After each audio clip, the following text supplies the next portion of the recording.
Hi, this is Brendan Davis from Bedrock Games and the Bedrock Blog, and I'm here with Adam and Joel for another episode of the Horror Express. And tonight we're talking about the 1985 film The Stuff. This is a Larry Cohen film, and I don't know, what can you say about it? It's like a mallow version of The Blob or The Thing, right? Like it's kind of a combo of those two. I think it's and it's sort of it's a cross between The Blob and like a variety of Pod People movies, right? Like Yeah, I was gonna say Body Snatchers vibe, yeah, definitely. yeah. Top of that.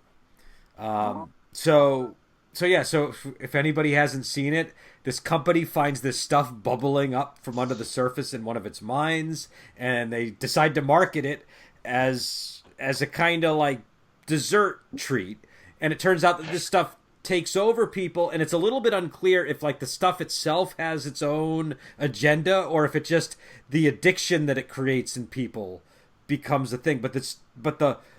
The the stuff is also kind of like a blob, so it gets a little bit confusing. Do you know what I mean? Like it takes Yeah, over people, but it also becomes this stuff that ejects from people and like moves they're never around. very clear Yeah, entirely about the Yeah, the powers and specific limitations. mechanics of the yeah, stuff aren't explored in yeah. detail, And but you our can burn it, so that's good. and Yeah, the protagonist is a corporate saboteur named David Mo Rutherford. You Rutherford. say that, but I think the protagonist is that like razor-eyed child who goes on a one-man war against the stuff with absolutely no ability to win it. That I kid has my respect. He I just devoted wanted his to soul to slap that battle. kid silly the whole time I was watching the movie. Yeah, but he would have shivved you. That kid was hardcore, man. It's like Che Guevara as a kid. Maybe I don't know. I found him a little whiny though. Dude, he was like a whinier version of Che Guevara. Okay, I'll Yeah, give you that. And yeah. Che was pretty whiny, so it's pretty considerably whiny. But but it also has Paul Sorvino as Colonel Spears, and it's got Garrett Morris, which I had seen this movie as a kid. You know, again, I probably told you guys a story last episode where my uncle, you know, was like, "Oh, you got to see this movie, The Stuff," and I remember seeing it like pretty much right after it came out, and you know, but I don't remember anything from it. So last night was almost like a fresh viewing. Like it just felt like hmm a new movie to me, and I was utterly surprised that Garrett Morris was in it because I did not remember that. And also Danny Aiello is in it. He's got a brief yeah. appearance. Um, so I don't know. I'll put the ball in your courts. What do you guys think of this movie? What was your experience with it? Was this your first viewing? A second viewing for me, I this is one of those things that I kind of watched it the first time on a binge, alongside stuff like Scanners and a bunch of movies that have been recommended to me, and I was like, oh, we have this was actually back about about 7 or 8 years ago was the first time I saw it, when it was still kind of novel to watch something online, but they were becoming much more available. So I was like, oh man, I've got Netflix. I can Yeah. watch the stuff. So yeah, in a great wave of movies, the stuff was one of them, and it looked a pretty reasonably good impression. I think my initial reaction to that kid was the same as yours. I was like, what is with this kid? And watching it again, I had such a respect for him. Well, I agree with you by the end. By the end, he definitely gets to that level. But I think at the beginning is more where I was having those Yeah, reactions. well, he goes into like it's the weirdest scene where like he sees it moving in the fridge, and that is enough to ignite him in a Yeah. lifelong Vietnam war against this thing.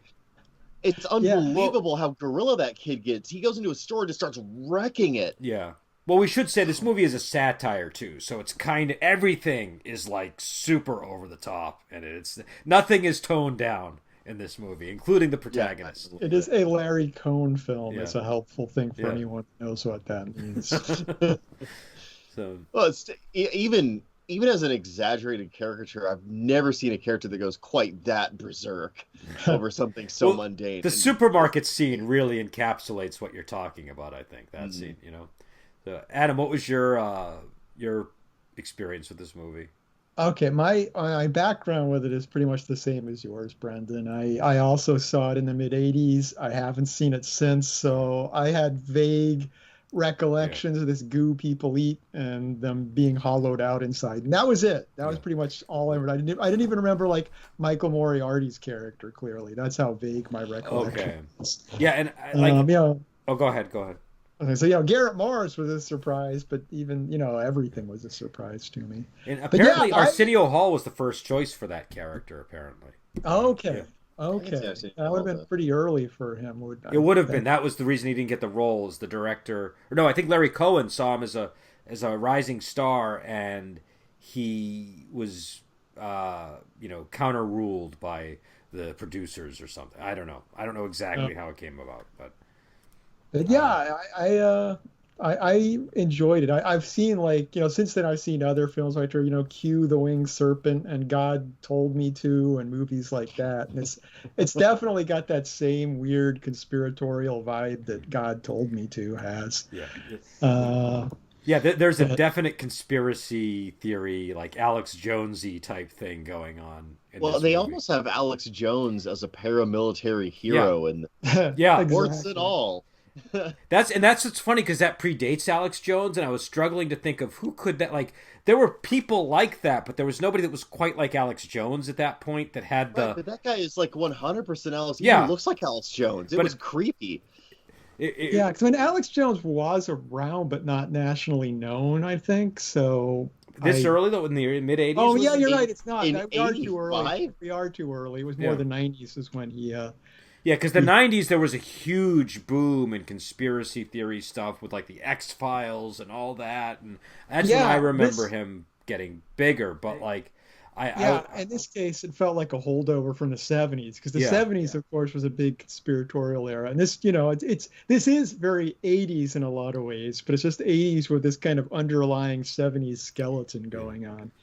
Yeah, that's a So- good way of describing it, I think. Also, like, because a lot of the big thrust of this movie is like the anti-consumerist kind of thing, Yeah, and that's a very 80s notion. But like, yeah, there's a lot of like 70s stuff creeping into it. You've got like because all the businessmen, they don't seem like 80s businessmen. They don't have that kind of sleek, No. yuppie look yet. They're still Yeah. like those kind of like Crusty. barons of industry kind of Yeah. dudes. Yeah.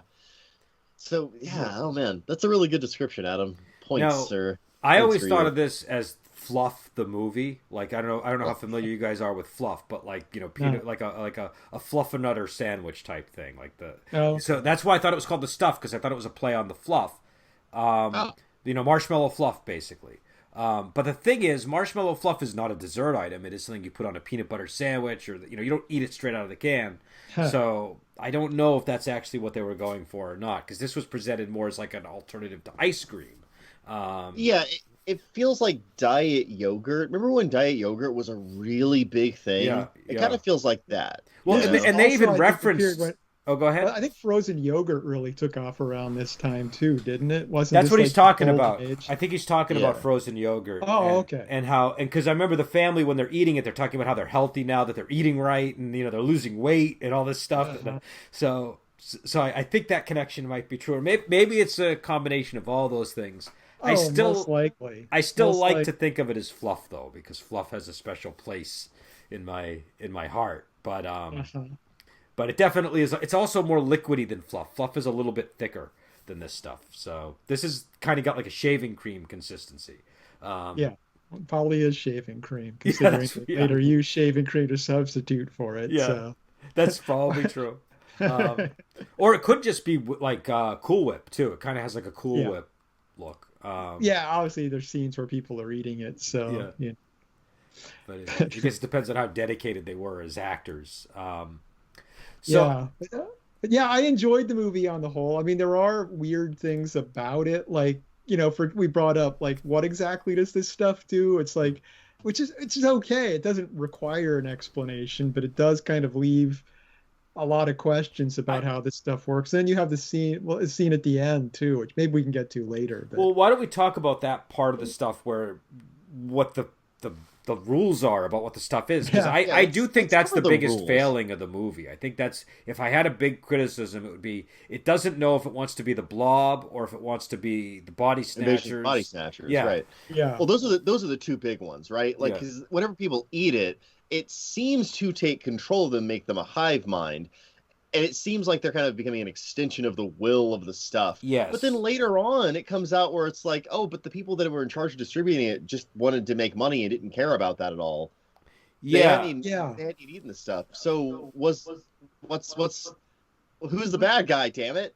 Yeah, I that was my point. It's like, okay, I get them in the first place selling this stuff shadily, trying to get away with something, but once it's become this reviled thing that was all over the news, why would they be trying to sell it again? Why would they? There's no real monetary advantage to them. And why did the ice cream guy get in on it all? Like, hey, this has turned into a disaster. Let me get on board this boat. Yeah, that was weird. I thought that was. I mean, again, it's a satire, so it's okay. But like, I feel like it didn't make a whole lot of sense that they hire this guy to do this, and then they're then in on it on the other end. I mean, they did. I guess they're supposed to be shady, so maybe they would have had no problems playing both angles, but it just felt weird to have the guy that hired him show up shady. at the end. I just, I don't know why a shady person would even see an angle here at this point. And they did say, well, this is a different formula, and so it's gonna be fine. It's still a hyper addictive hive mind thing. And like, here's the thing about it. Like, okay, I'm fine with having two antagonists, okay, but they're not well established as antagonists throughout the movie. Like, it seems like it's the stuff that's kind of propagating itself. Yeah. Not that it's like an evil industrialist who's propagating it for profit. Well, because we see the stuff move. We see the stuff moving around and attacking people. And so it's like, that's obviously, there's a will there, right? Like, there's definitely... It's taken over its entire own mining operation. Everyone's part of the hive mind and the collective. And then in the end, it's like, oh, no, they were getting paid by a corporation to... What? No, it's the stuff, man. Yeah, like the ultimate scene is them being forced to eat the stuff for some reason. Yeah, I was a little confused about that too. I guess that's good revenge, but now you've got these people infected with the stuff that are trying to sell it. That's your goal? What? Right. It sort of seems like that should already have happened previously, and they should already be infected with the stuff. But like, nah. Yeah. So the ending of this movie is awkward. Yeah, I think you just cut that last scene off. It would feel a lot more coherent, really. Well, right. I mean, like it has a clear ending where they're hitting the radio waves and people start burning the stuff in the streets. Okay, done. Movie out. Yeah, and if you want to add on the thing about the people smuggling it into like neighborhoods is like like a new the whole thing where it's like the new street drug, that was fine, but the scene in the room where he makes them eat the stuff was, I thought, really strange. And I felt like maybe if I watched it a couple more times, I'd get all the details and it wouldn't be as weird. But it just didn't. I think it could have used a reworking. It's just awkward. And okay, so let's go over the mechanics of the stuff itself. So let's assume it's a hive mind thing, and let's just ignore the awkward scene. So people eat it and they become part of the collective, right? But they can also get like drained by it. And it just kind of like worms its way back into the central mass. What's the purpose? What's it trying to do? I think the more of it you eat, the more it becomes a part of you. But also, weren't there people who like it left their body and then it came back in and they were fine? Did it? I could have sworn. I think it pretty much ruined people. Whenever I thought there was one guy they showed get back up, but I could be wrong. Okay. I could be wrong about that. I don't know. But I don't know. I found the rules terribly confusing, and I keep being brought back to the question of what is the goal of the stuff? Why does it care that the monkeys eat it? Is it eating us from the inside? Like, does it need to eat? I don't. What's it trying to do? The body snatchers were trying to replace us. The blob was trying to eat all of us. Yeah. What is the stuff trying to do? What's its goal? Or even like in the thing, they at least explain like that was kind of close to this in some ways in terms of how it just kind of, it was almost like, I guess, operating a little bit like a virus or something. But like this one, it didn't have any explanation scene that really made it make sense. There was no scene where they really told you what the stuff was, I think. And I think that might have been...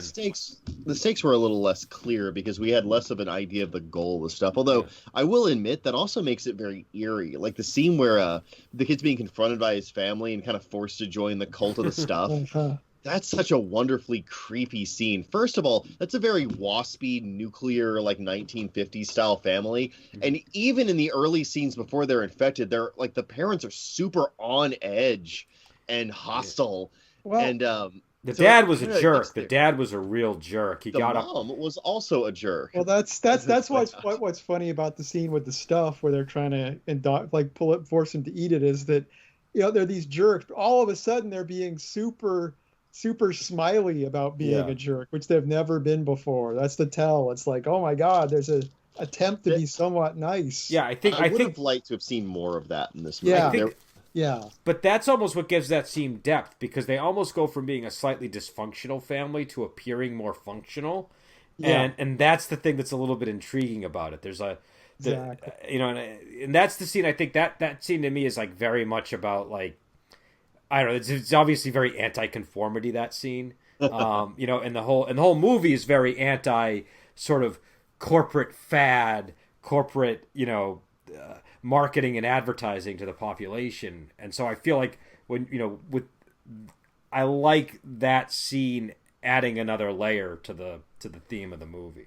Yeah, I think Joel's onto something that the movie could have used more of that. Like if that plot line, because I mean, I feel like with the kid, it's like he jumps to like full out crazy smashing things so quickly, and I feel like through the second half of the movie he doesn't have as much to do, and it's just I think they could have played that out a little longer and more subtly for a bit, and had him be a more effective character in the story. Because I mean, it's really Moriarty's character who's kind of driving the story for the most Well, I part. mean, what the hell is a kid even gonna do to this stuff? Like, he didn't really make any gains against it. He just wasn't.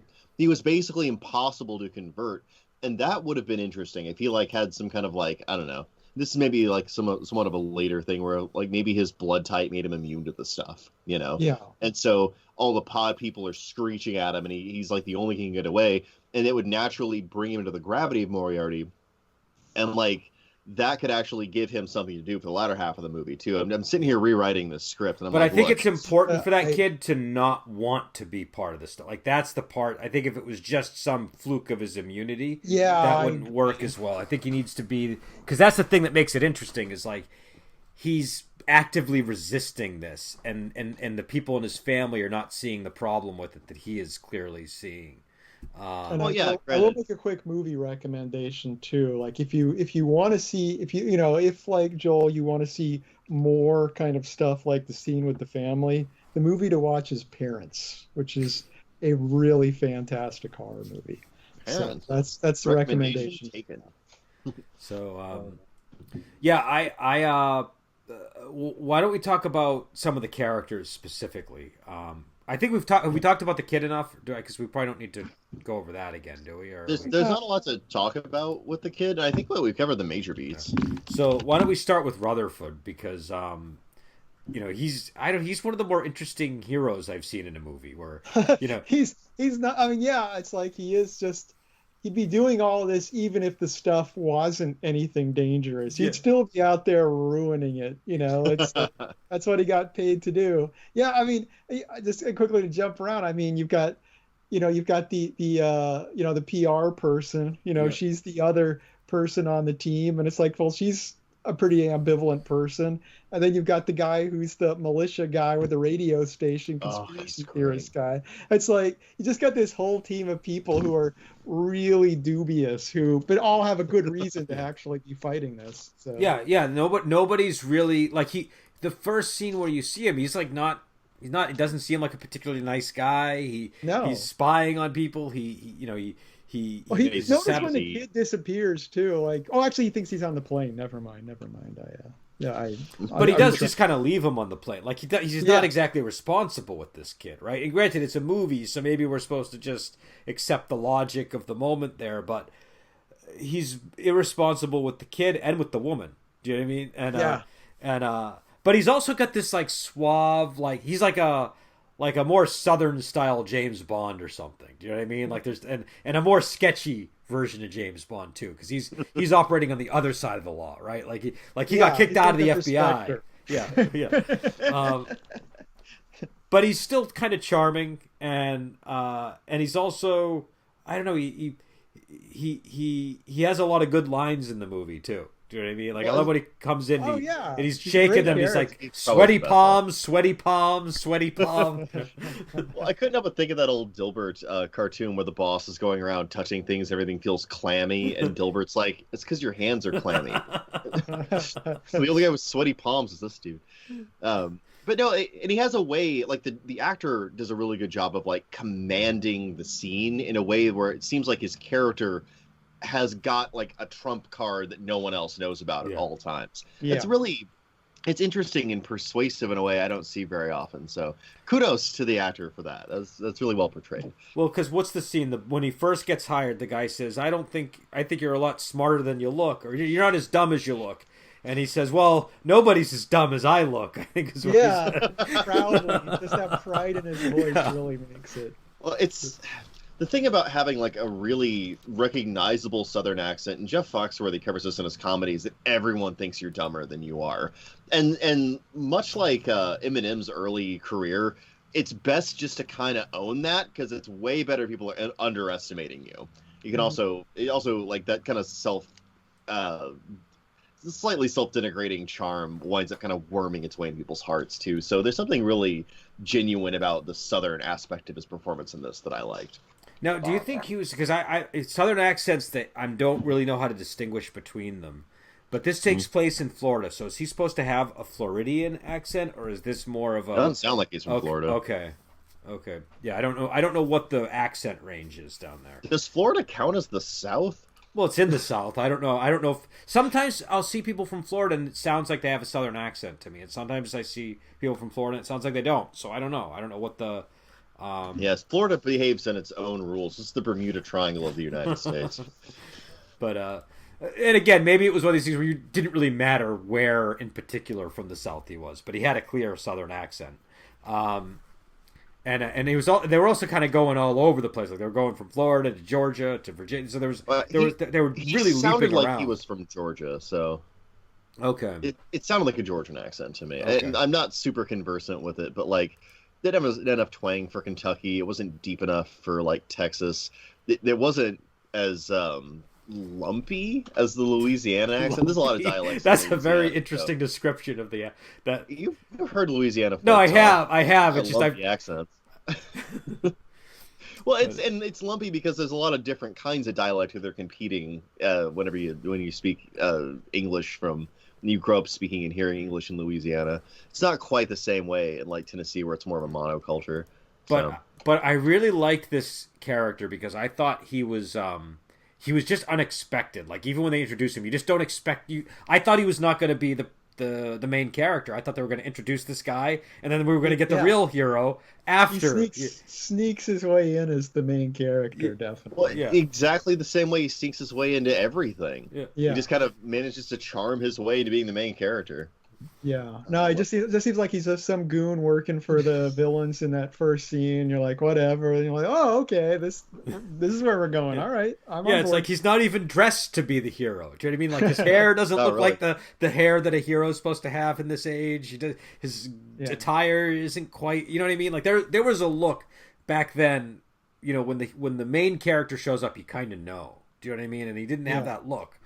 No, it feels kind of like the dare that Stan Lee had with Iron Man, where like when he created Iron Man, he had a bet that he could make during the late 60s, he could make a character who owned an arms company and make him a hero that people would buy his comic book. That was like the basis of that character. And I feel like with this, just the whole range of main characters we have, that like Larry Cohen had a similar bet going with this movie. I'm going to make this the most unlikable band of antagonists you've ever seen, and people are going to love them. He might have something there, because like the Alex Jones stand-in is just nakedly like racist and awful. Yeah, yes, that was when he first shows up. I was like, what does the movie think about this guy? What are we supposed? Because I instantly am like, whoa. But yeah, it's like, okay, yeah, they're really gonna go there all out and make this guy kind of despicable. I think so. So that's the Sorvino character, the Paul Sorvino character. Let's talk about him because he's interesting. Number one, when we first meet him, he's at a castle. The guy lives at a castle, and he's got an army, and it's not clear what this army is exactly. I'm assuming it's a militia, I'm assuming it's not an actual branch of the U.S. military, but but they were all dressed in like uniforms and everything, but it looked like they had patches on that didn't look like real U.S. military to me. So I'm assuming it's like a private army of some kind or something. He has a radio station, and he's an intense person. He's basically, it's like, imagine if Alex Jones had a militia. That's what this character is. It's like 70% Alex Jones, 30% Fidel Castro. This movie that's exactly. He's a guy who has his whole army like stand in his front yard in the tall grass, waiting for someone to cut the driveway so they can all pop up with guns. That's the kind of guy he is. But like, so there's that well-trained army right there. He's extremely paranoid, and he's also, I mean, they tie him to the whole Doctor Strangelove thing, because he's like, do you remember when you were worried about them, using fluoridation in the water to and so he's tied to that whole thing, and he's blatantly racist. He has that whole scene with Garrett Morris where his eyes bulge out and he starts staring him down, and he just looks like a bulldog, and he does not use pleasant language to describe him, and but here's the thing about that character: that is a believable character. I would expect that character to not have the most up-to-date progressive views on race. Do you know what I mean? And so I think that's why they did that. I don't think that the movie was saying we support all of the qualities that this character possesses. I think it's clearly lampooning that sort of personality and barbaric outlook. And it makes sense. It makes sense. The main character too. He's such an opportunist. It's like he doesn't like this guy either, but he's like, okay, who can I push into position to fight this stuff for me? It's like, that's the guy. It's like he's a tool that he's using. And also, I think it's that the world is so upside down with the way that corporate and legal things operate now, that these are the only two people that we can really, the three people really, like the marketing woman, the corporate saboteur, and the right-wing conspiracy theory militia guy, radio host. Those are the only people that's the level of desperation. Don't forget the 8-year-old reincarnation of Conan the Cimmerian. Yeah, that's true. So these are the people who are going to save the day, and the Garrett Morris character, who is like he's kind of like I think, did he call himself the Colonel too? What was his name? He had a really weird title. It was Chocolate Chip. Chocolate Chip Charlie. Chocolate Chip Charlie. Chocolate Chip Charlie, and he knows martial arts supposedly. He's always like, really. Yeah, that was straight. It's like he's the guy who owned the company that took over the stuff people took over so they could distribute their stuff. But yeah, it's like, what's that got to do with him being some weird martial arts expert? It was such a strange. I think that was just thrown in for an eccentric flair, like just to show you. There was random character generation going on here, I think. So some more 70s holdovers staggering out the 70s to fist fight the 80s. But yeah, so I don't know. I think that kind of all worked somehow. Do you know what I mean? Like, the characters, none of them are particularly good people. Do you know what I mean? Yeah. That even the 8-year-old, like you were saying, is kind of a spastic, chaotic. He's pretty unhinged. He doesn't have a lot to go on. She sees the stuff move, and that's enough to, like you were saying, to just send him into the deep end of this. I'm gonna freak out in a grocery store and start smashing. Yeah, it's gonna be living in a castle one day. He saw it move after wandering down half asleep in the middle of the night too, just to add another touch of unreality to the whole situation. But yep. So there's completely unreliable, and again, this kid's gonna be living in his own castle someday.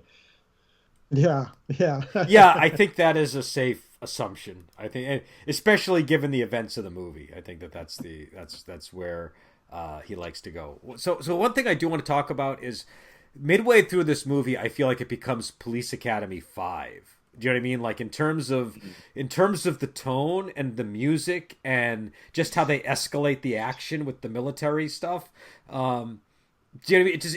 The vibe of the film changes drastically as soon as the Paul Sorvino character shows up. I don't. Did you guys notice that as well, or was I just kind of? Yeah, it goes from being like kind of eerie and based around espionage to being a lot more bombastic and a little zany. Like even the scene where Chocolate Chip Charlie gets destroyed by the stuff and he starts puking it out everywhere.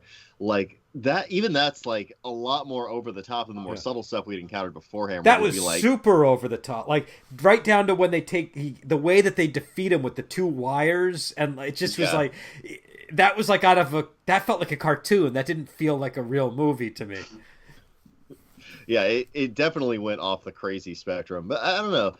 So my question is that escalation justified within the tone of the movie, or does it actually hit in an atonal way? No, like, I think is it too much? I think it's supposed to be that way, and I think it should be that way. But I feel like this is not a serious horror movie. Do you know what I mean? This is definitely no. This is. I think it was important for it to unfold, but it kind of starts out a bit serious, so that's why it. It's weird. Because it starts out as a genuinely eerie movie with some occasional bursts of strangeness, and then it ends as an extremely strange movie with occasional bursts of eeriness. I mean, it's. And I think when you say it's not a serious horror movie, it's not. It is.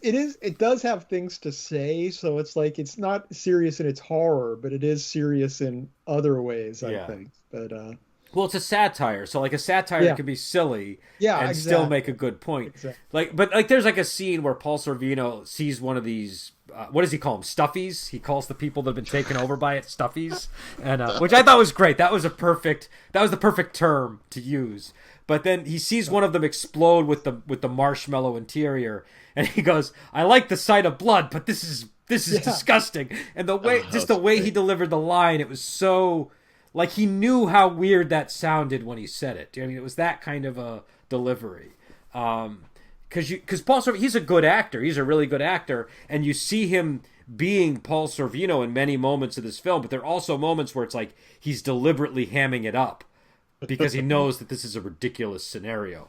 Well, I think all of the actors deserve a commendation for, especially like that kid, for being able to pitch their performance into those moments where they're kind of pushing it deliberately over the line just enough. Yeah. You know who deserves a little bit of special mention too is the dad, actually. I thought the dad kind of did a good job. Yeah. He had to go from being like the dad that you despise who's unnecessarily mean to the child for pointless things to being this just really like, join us, join the cult type. It was and I thought he did a good job on both ends of that. He did, and like it's 2 different, totally distinct varieties of loathsome, and it's wonderful that there's one actor that can just cover that entire spectrum that way. And I also think how the this is a little bit off topic, I suppose, but one thing I was thinking in that scene when he yells at him at the fridge, because the kid gets up late in the middle of the night and goes down to eat, and that's the opening of the movie. And the dad comes down and just is like I don't know, weirdly angry about this. Yeah, like what are you doing up? I told just and like I think we've all growing up, we all knew people who had a dad like that, maybe, but it was not the norm. Dad was on cocaine. Dude. Yeah, there was something up there. And but I was thinking about it, I was like, I remember the Stranger Things show had this whole thing where like the parents are kind of unnecessarily mean to the kids and shouting at them all the time. And I was like, did they watch one too many movies like this and think that that's how 80s parents were all the time? Because this movie is the kind of movie that gives it gives 80s parenting a bad name, this film, because I think when I saw this movie as a kid, and again, I don't really remember my impression of this film, but I'm pretty sure when I saw it, that would have not struck me as the way a dad normally deals with a kid who went downstairs to eat. It's way hostile. Yeah, it's very hostile, and it's like, and it's like almost on the verge of violence, is how it seemed to me. Yeah, well, I was actually wondering early in the movie, I'm like, is this his father or is this like a boyfriend of his mother or something? Because it just didn't even feel like a father relationship to me, really. I had the same exact reaction. I was like, this must be the stepdad or something. This is like they're trying to. I buy that guy as the kid's parents because like they actually, and this is rare nowadays. they look like a family. They all look related. Well, I think the two kids were those had to be brothers, right? Or they hired two actors that had like the same eyebrows and like the same like. Do you know what I mean? Well, like the eyes, like they have their mother's eyes. It's crazy.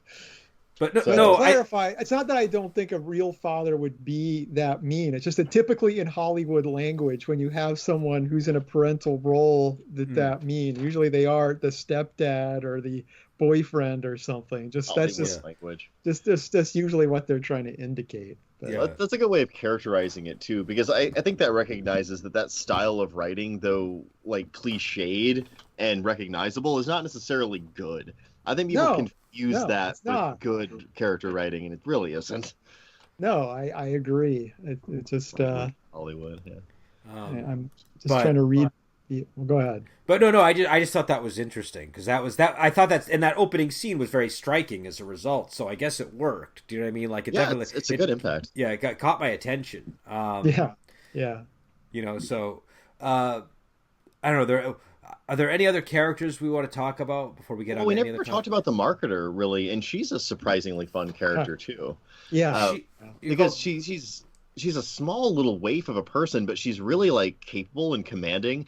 And she has this fun thing where she keeps getting the respect of all the like machismo fueled like near sociopath male characters. And I found her kind of charming for that, because like she's not.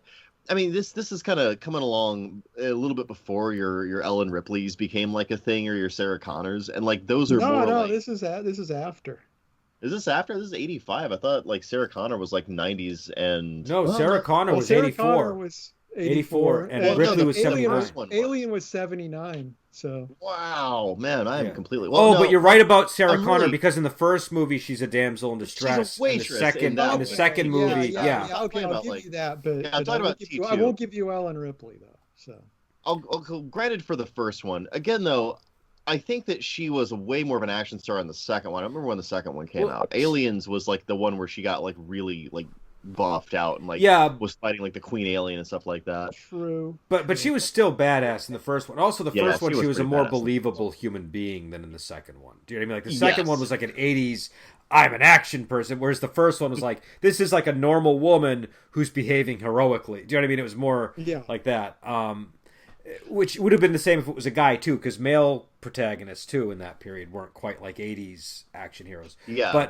But she's also amoral, this woman in this movie, because she's this, like, the first impression we get of her is she's immediately ready to sleep with this guy in order to cut some kind of deal to sell her market. You know, she's not like I mean, I guess she's like an independent, you know, self-sufficient woman, but she's also willing to do some shady things to make a living, and you know what I mean? Like there's it's also interesting that, you know, she doesn't even like blink when he reveals to her. It's like, oh, by the way, I'm not really this millionaire guy. I'm doing this thing. And she's like, okay, whatever. Yeah, let's keep moving.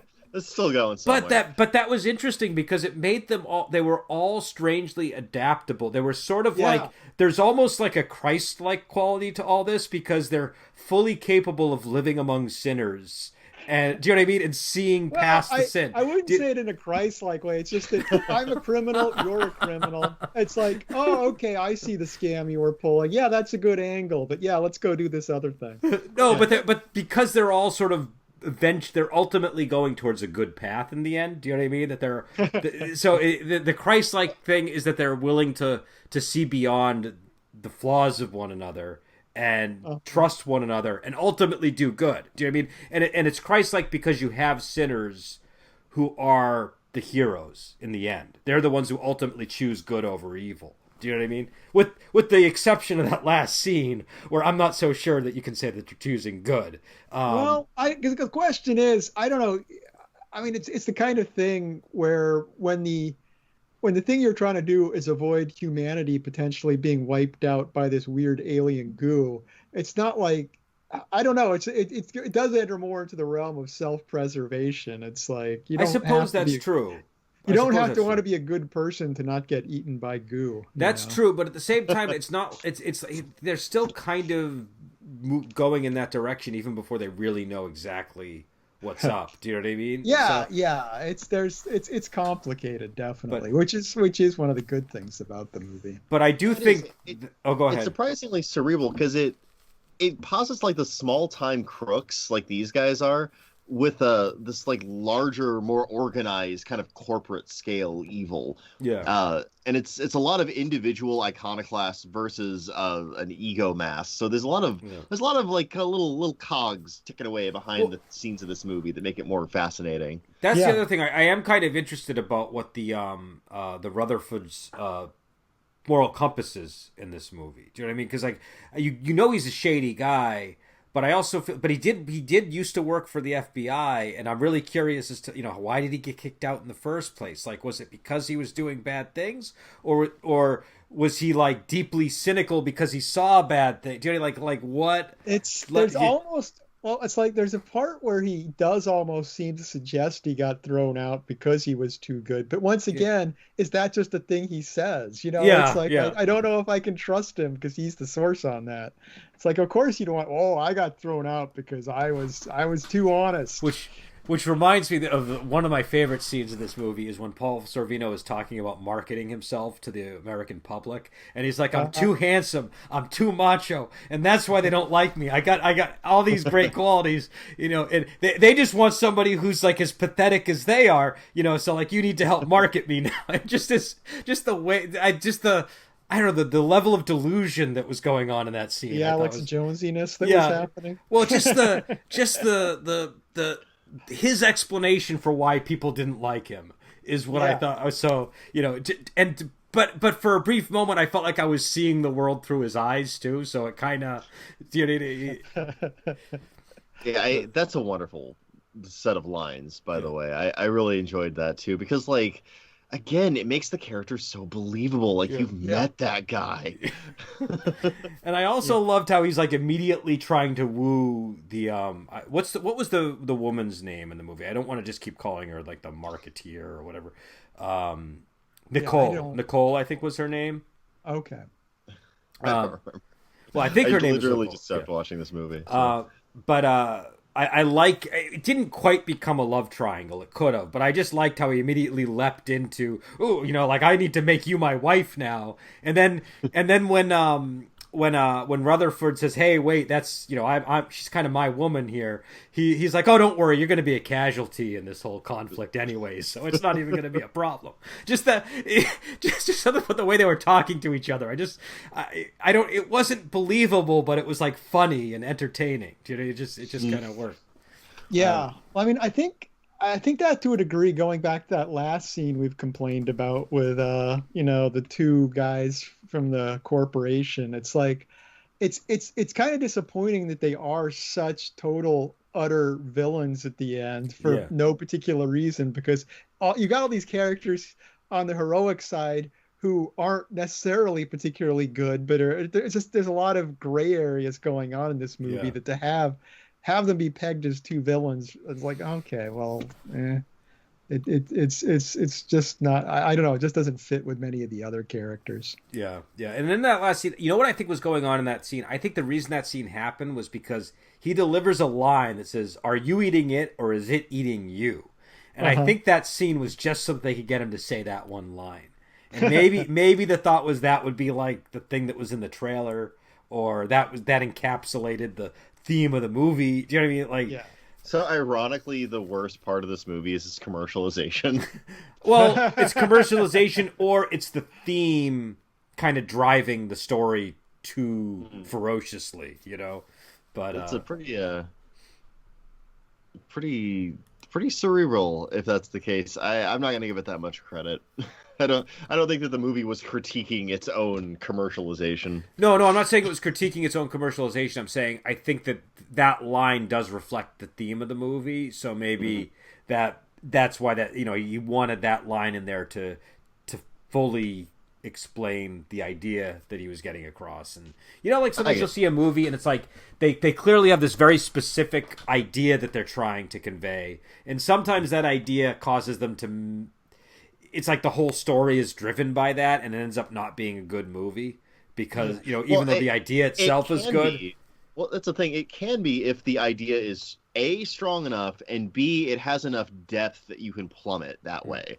But not every idea has both, and some infuriatingly only have one. Like a good idea that's just actually kind of shallow once you start digging into it. I hate that.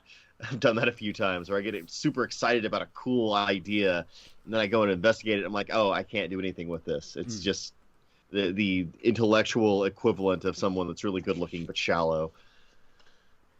Which I guess leads to the question: is this a shallow movie or is this a deep movie? You know, like is this like what's the where would you grade this one? I wouldn't call it shallow, definitely. I mean, there's a lot of thought going on in this. It isn't always successful in where it's trying to go, but it is it is trying to be clever. It is, and there are some clever things, but I'm reminded of that quote from Daria where she says, "Sometimes your shallowness is so thorough it seems like depth." That quote has stuck with me for 15 years or more. Yeah. So, yeah. Because I mean, like, there's no one standout idea in this movie where I'm like, that's a pretty deep and nuanced take. It's mostly either directly saying its point, which is a pretty straightforward point, like commercialism and consumerism can be bad if taken to extremes. Really? No joke. Yeah. Well, and specifically, he's kind of getting into like the commercialization of nefarious products can be bad. Oh, yeah. But it's yeah, I mean, I agree with you. And once again, I'm not saying it's deep. I'm just saying I wouldn't call it shallow either. That's kind of where I am. I'm like, yeah, this definitely isn't a shallow movie because the characters are too complicated for the most part too for me to consider it shallow. Okay. I mean, obviously it's larger themes. Yeah, it really hits you over the head with its theme though. I mean, yeah. I also go ahead. You just watched the trailer for this movie and you've gotten the message. So yeah, well, it's like Society in that regard. Society is a movie where it's like, oh, okay, that's what this is about. All right, thanks. I mean, I would say it has about the same level of depth as a Romero movie, right? Wouldn't you say it's about that same level of like? It's about as graceful with its theme as a Romero movie. This is what the movie's about. But I think there's like that's kind of like, I don't know. I kind of like that it's not over. Like sometimes movies are too subtle for their own good, or too. They're smelling their own fragrance too much. Do you know what I mean? And this movie, this movie isn't doing that. This movie it's more like it's kind of like a working man's metaphor. Do you know what I mean? It's a lot more direct. It's a lot, I kind of like that. I like that it's not. It's in the they live kind of category. Yeah, that's a good one. That's a good one too. They live is like the example of doing that as well as you can. It's direct, unambiguous theme that informs the movie, and They Live is extremely well realized. This, I would say, is a little more ambivalent, and mostly because of that last scene where it kind of bifurcates the villain. Yeah. And the general operating parameters of the stuff is a little too vague for it to be a clean critique. But I agree. But I also think sometimes, like the academic definition of depth in a movie is that it just equivocates on its own ideas enough that you can say it looks like it's this, but it's actually the opposite. But then it's actually this, and it just becomes it just becomes a way of like intelligent people excluding others from appreciating the message of intellectual puffery. And this movie at least has enough going for it that I wouldn't say it's that ever. It's direct. It's more direct than that. And it's more accessible than that. And like Adam was talking about, a lot of the characters, not just a few, but quite a few of the characters are very human and believable, and the way they react to the bizarre situations they get in is interesting and fresh in a way that you don't really see a lot in extremely stupid movies. I like that the movie gets me to root for people that are kind of terrible people. I think that's something that's like a good thing about this movie. And it's not done in like a way where it doesn't have to go out of its way to gain sympathy for them. Do you know what I mean? Like they don't give the corporate saboteur some tragic backstory or some deep struggle. They just kind of get you to start rooting for him. He just wins you over. You realize there's more to him than you realize that there's more to him than him being a corporate saboteur, and you realize that there's actually some good he can do by having those skills. He's got some, he could use those powers for good. It's a case too. I mean, even just in his saboteur type work, I mean, he's just good at it. It's good watching people be good at something. I mean, it's entertaining. So, So yeah, so I don't know what I think we've exhausted all the topics that we had for this. Is that one thing I did want to mention is there was a subtle Dune reference in this movie, which I thought was kind of nice. I don't know. Oh yeah, they name dropped Frank Herbert. Yeah, I forgot about that. I was gonna bring that up, and then I totally spaced on it. Yeah, that was fun. It was kind of out of nowhere, and it didn't really go anywhere. But like it was. I think he said, "I need you to go see Agent Frank Herbert at the FBI." Yep. And I was like, "Wait, Frank Herbert? Frank Frank Herbert who wrote Dune?" And it was. I thought that was and I didn't notice any other names, but maybe I missed them. I didn't pick up on other names being dropped. Well, I think we're all a little attuned to Dune lately. So. Yeah, there might have been others, and it just might have gone over my head. I didn't pick up on any others. So that's a whole lot of nerd to not pick up on any references, and we all got the Frank Herbert one, so I think there probably aren't any. Okay. Yeah. We're also different varieties of nerds, so that's exactly. True. That's true. We've got a wide range covered. But yeah, so I don't know. I think this is a. Here's what I'll say about this movie. It was. I was not looking forward to watching this one because I remembered not being terribly impressed with it as a kid. And so I was like, I'm probably not going to enjoy this one. It'll probably be one that I saw. I was like, yeah, there's a reason I didn't see this again. And I was kind of happy about that because a lot of the movies we've done are movies that I like. And so they've all been positive reviews. And I was like, it might be nice to get something, to come in and say, I really hated this movie. But I enjoyed myself, and it's definitely weird. It definitely is a bombastic film that just kind of I don't know. You kind of have to see it and decide for yourself if it's for you. I think because and also it's oddly old fashioned. We've seen a lot of films from 1985, and this does not. Even though it does kind of feel like Police Academy at times and other things that screwball comedies and stuff. It feels old-fashioned even for its time, kind of like Joel was saying with the board members of the companies and stuff. It just feels like a more early 80s than mid 80s to me. So there's that, but I would recommend it to people. I don't know, what would you guys say? I mean, I think I'd recommend it mostly because it just won't waste your time. What is the movie, 90 minutes? I mean, like, you got 90 minutes, watch the stuff, it'll be great. There's really cool effects with it when they're pouring like gallons of shaving cream on the room that's clearly moving around and all that. So there's a lot of little fun things like that. Yeah, I recommend it. It is. Yeah, it's really, really cheap special effects, but they're done. There's a lot of entertainment value to what they try and do with them. It's very ambitious for the budget that they did not have. So. Even when the special effects go bad, it's kind of amusing. Like the scene when they break through the room in the radio station and it just looks really weird. That still works. But it's very strange. It's like, this does not. I don't think they were going for this, but it works somehow in the context of this film. It almost at times it almost gets into Attack of the Killer Tomatoes territory, but not quite. Yeah, I was thinking about that a lot in this movie. Which, by the way, I think that is an awful movie. The Attack of the Killer. You have made mention of how much you detest Attack of the Killer Tomatoes. I used to love it when I first saw it as a kid. I loved it, but then I grew to hate it. I grew to despise the movie. Just like real tomatoes, I think when the first time you encounter them in a positive way, you're like, "Wow, these are delicious." But if you eat them routinely, you're like, "Okay, I'm sick of tomatoes." You're never going to get me to hate the tomato. The tomato is like it's the center of everything in food for me. So remember, I'm not talking about your tomato sauces. No, I'm saying tomato. I like tomatoes. I think are just great. Yeah, I can. You're too much of a boxer. I can't get you to hate tomatoes. You would just eat those, dipping your druthers. No, I just like tomatoes. Spoken like a true boxer, you tomato eating psycho. Do boxers like tomatoes? They loved them. Really? I've seen all the boxers I know will just cut a tomato, salt it, and eat it like an apple. Really? I can't say I've ever developed any hatred or resentment of tomatoes either. I don't know. It's like if I'm eating a salad and I'm not even going to eat it all, the tomatoes are like the thing I'll eat out of the salad.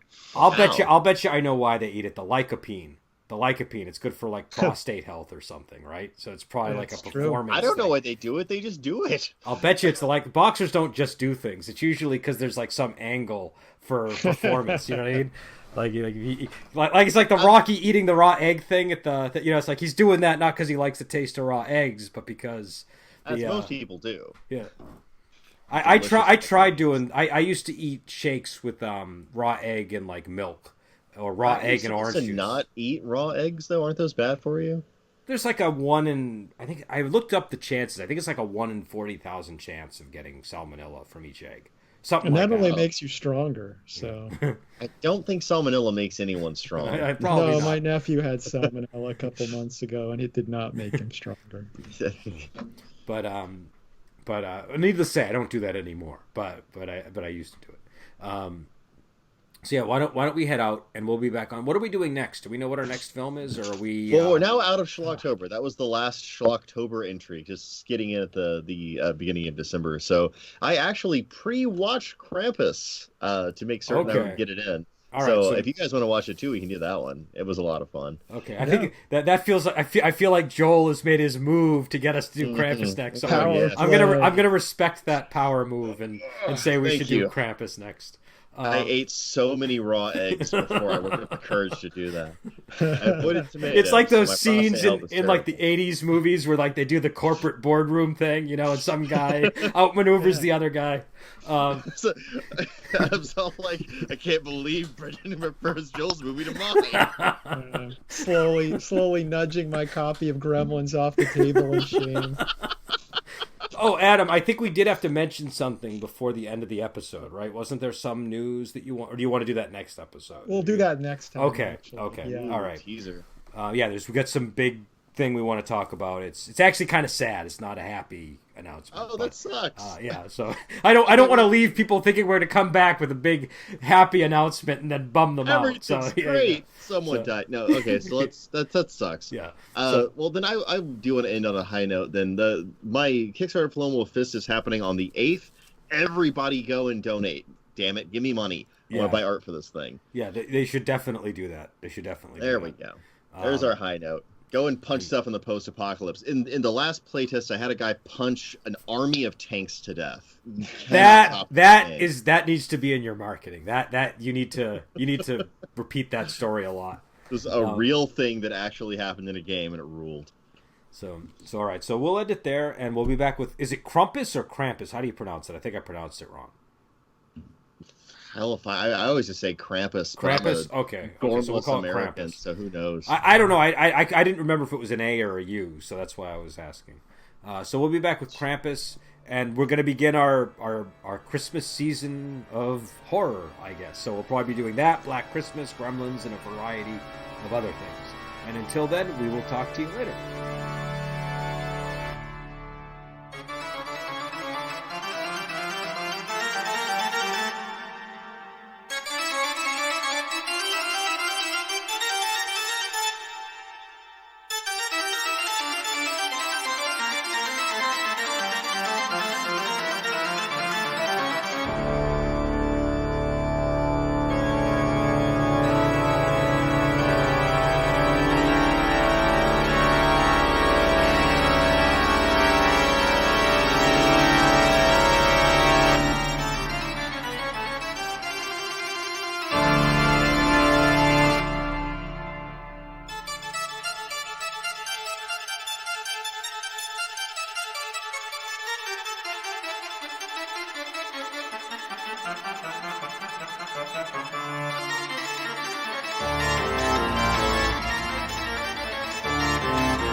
Bye.